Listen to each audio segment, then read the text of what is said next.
They're at the bottom of your screen. This is two cars that had worked together a lot tonight, the 18 and the 5. Whoa, just got in there on the outside and, you know, bumping, pushing each other in the corner like that. Over 205 miles an hour, the 18 car got loose. And Denny Hamlin in the 11 narrowly misses another one from the Goodyear blimp. Third pair of cars, right of your screen.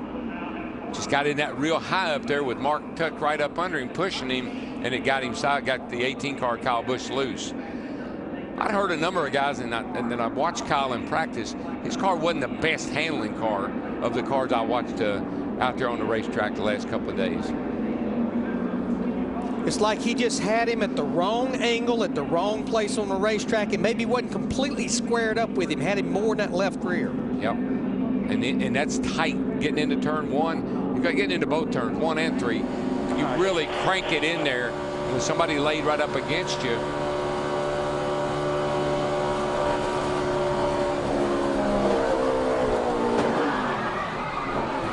Pretty heavy contact.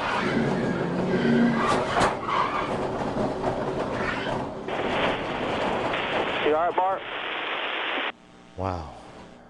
Let's watch and ride with Kyle Busch. I'm on you. Oh, we're racing, boys.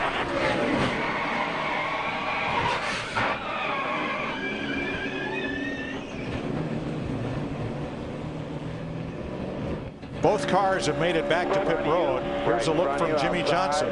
Outside. In front of you, smoke, smoke, smoke.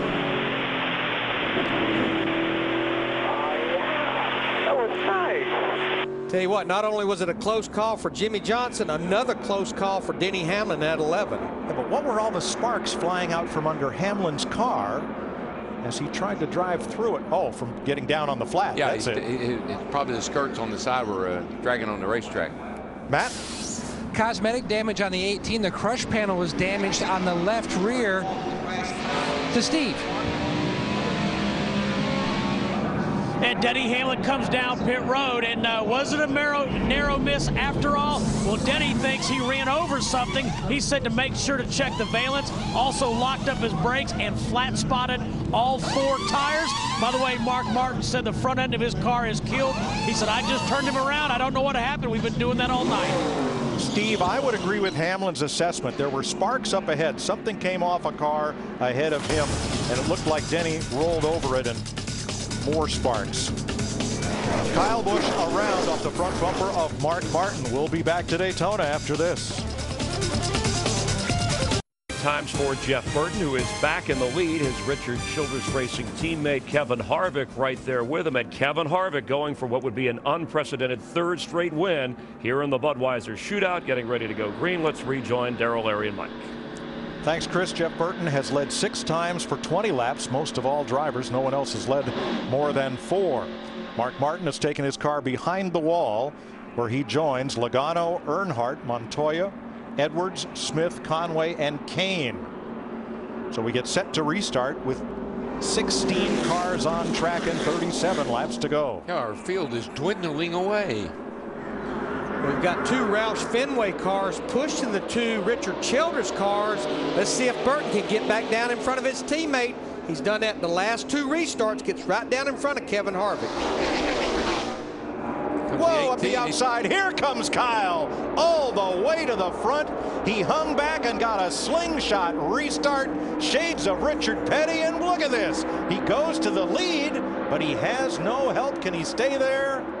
Yeah, that was simply because he got started a little earlier than the other group. Well, he kind of late said everything he did was legal. He went around on the outside, on the right-hand side, and you can do that.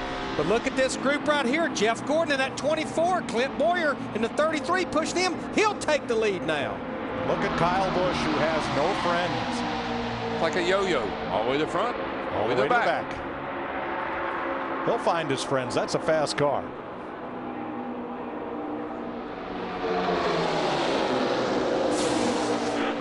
Riding with Kyle Busch. You see how far he hangs back now. He's way on the gas before everybody else. 64 up top.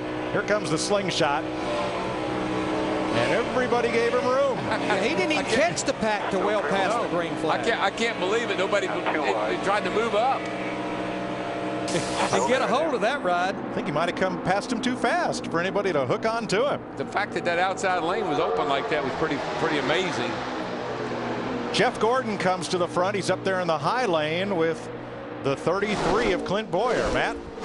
Mike, under caution, Jeff Gordon said to Alan Gustafson, I just figured it out. This is like playing chess on the edge of a cliff with the wind blowing 50-mile-an-hour gust. Alan said, and we know who will do well in that situation, playing chess with 50-mile-an-hour gusts. And Jeff says, well, we'll have to wait and see on that one. New pairing of driver and crew chief, Jeff Gordon with Alan Gustafson, part of the Hendrick swap for 2011. Well, I don't know what he was doing, but he just dropped anchor, whatever it was. That Childress pair up front is going to be tough. A 31 car and the 29 right behind him is a good combination. To Dick Berggren with Mark Martin. And Mark, you've run more of these races than anybody else at today's field. Is this the wildest shootout you've been in? I was having a blast. I got to apologize. I turned Kyle around. I have no idea why or how that happened.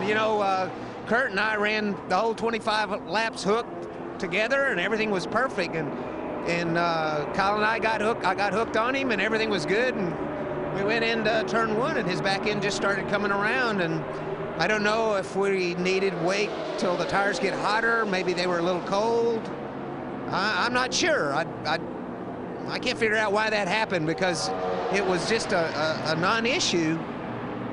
Before that, we were able to run, and wasn't even a sweat. So I don't know. I hate it. We were doing good, man. I was having a good time.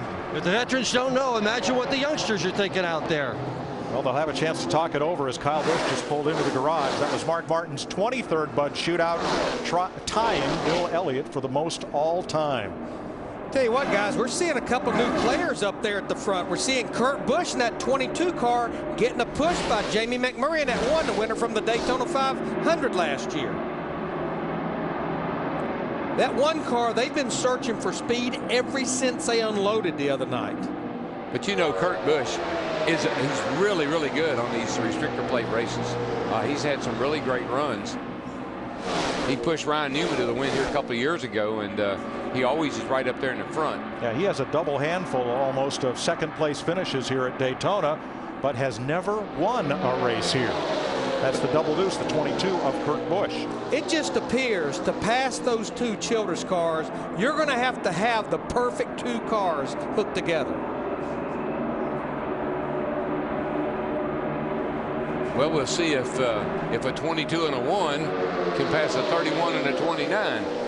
Darryl, what I'm seeing is McMurray in the one car, he keeps ducking the right side of that car out. I think that car may be getting a little warm right behind that 22 car. I've really been surprised how long they've been able, all these guys have been able to stay hooked up. We thought that NASCAR made a little adjustment on the rules that would stop that from them being able to run together that long. And so far, I haven't seen that happening. Jeff Burton comes around to lead his 26th lap. In the offseason, Burton had a cameo in the Fox movie Change of Plans. Wonder what his plan is for these final 30 laps. He's wondering what is his teammates' plan. Kevin Harvick, is he going to be content just to keep riding there? And there goes some of those two Hendrick cars. Jeff Gordon in the 24 and Jimmy Johnson in the 48. And they said, okay, boys, y'all caught us. Let's go. Let's see if we can pass these guys. My fault there. That actually Greg Biffle in the 16 car pushing Jimmy Johnson.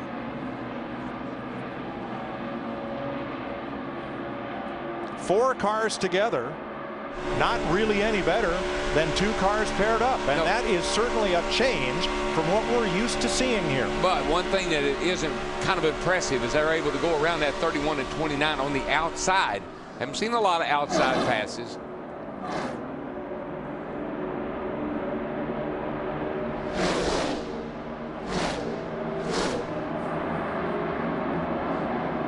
A little bit of a speed differential, 2 miles an hour, and that can be a lot here. 3 miles an hour, 4 now, as Kurt Busch tries to pull away. And look at Jimmy Johnson, 201 into the corner, with Greg Biffle pushing in his Ford.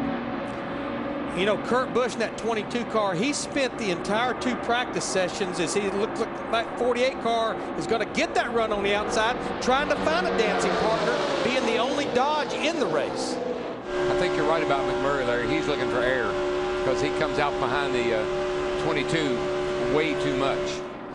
Jimmy Johnson has just become the race's 9th different leader. The 21st lead change of the night. 23 is the record. And see, that's a Chevrolet leading and a Ford running second.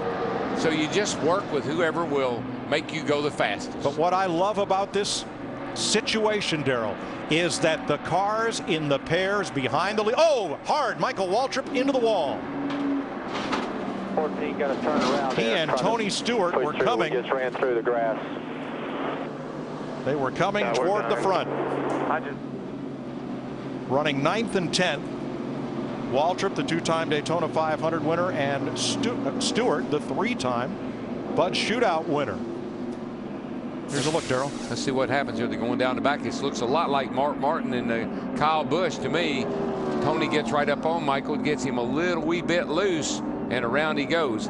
That pushing off into the corner, either one or three, looks like it's a little treacherous for some of these guys. But you know, Dale, it's almost like both situations has been the car wasn't just locked onto that car. It was maybe right there actually pushing on the left rear just a little bit. Got him a little off center. So we can get a shot out the back here and see what to it. There's Tony just right on him. A little movement getting in the corner. And then just a quick little D-dido right there. Ow. And that's a hard hit. 14 got to turn around there, trying to push through. We just ran through the grass. Yeah, we're done. Waltrip was in 9th position. Oof. You think that nose isn't tough? That's a blade, isn't it? That thing is kicking up some earth. And you know, the old splitter that was on the front of these cars last year, that is still attached to the bottom of that new nose. They just cut it down and fit it underneath this new nose. It's permanent. Can't adjust it like you could last year, but it's the old splitter. Now, on the last caution flag, a lot of drivers stopped for fuel, not because they couldn't make the 50 laps, but wondering if we have several green-white checkers to finish this off, how many of those could they make? And now Bobby Labonte's on pit road, and Matt Kenseth. Here's Dick Berggren. With Kyle Busch, who crashed out after a push from behind from the number 5, Mark Martin. Mark said that, we're going to see it on the replay here, Kyle. Mark said he didn't do anything different than he'd been doing all night long, and he didn't understand why what he had done turned your car. Can you explain it? No, I can't either, because I didn't do anything different either. You know, it's just there's plenty of film tonight for the highlight reels, that's for sure. It's about basically what we're filling up is Sports Center tonight. So it's a bummer deal. You know, it's just the way that we've got a product out there right now with this bump drafting deal and pushing 2-car lockup deal. But I just hate it for these guys. You know, we wanted to come out here with a bang on. Well, I guess we did come out of here with a bang, but we wanted to come out of here with some good results this week. And unfortunately, this isn't the way to start it. But I'll tell you what's going to be more interesting footage is driving back to the garage area. Go back to my in-car camera with that, because it was a maze back there. I had no idea where I was going. Wow, wow, crazy night, Kyle Busch. And a great sense of humor from a fellow who won more than 20 races last year across NASCAR's top 3 divisions. What I saw when the 18 was headed off into turn 1, he was way higher than what you normally would enter that corner. And it's probably a little dirty when you get up that close on corner entry. And I think with Mark laid up behind him and Kyle that wide getting into the corner, it just was enough to get that right rear and basically the loose stuff and around the car with. Well, you can bet that all of these teams will have plenty of time to look at the footage between now and Thursday's duel at Daytona, the Gatorade duel to set the field for the 500, and next Sunday's Daytona 500 on Fox. Tonight's aerial coverage provided by Goodyear, the official tire of NASCAR. Everything we've learned making tires for one of racing's most grueling proving grounds inspires what we roll into yours. Goodyear, more driven.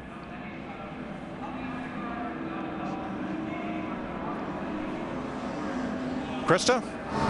Well, before that caution came out on that last run, we saw something from the 31 and 29 that we really hadn't seen up to that point. They moved up the track. Remember, Jeff Burton wanted to protect the bottom early in the race, but Kevin and Jeff both decided they thought they needed to work the middle groove to prepare for the end of the race. Steve? Chris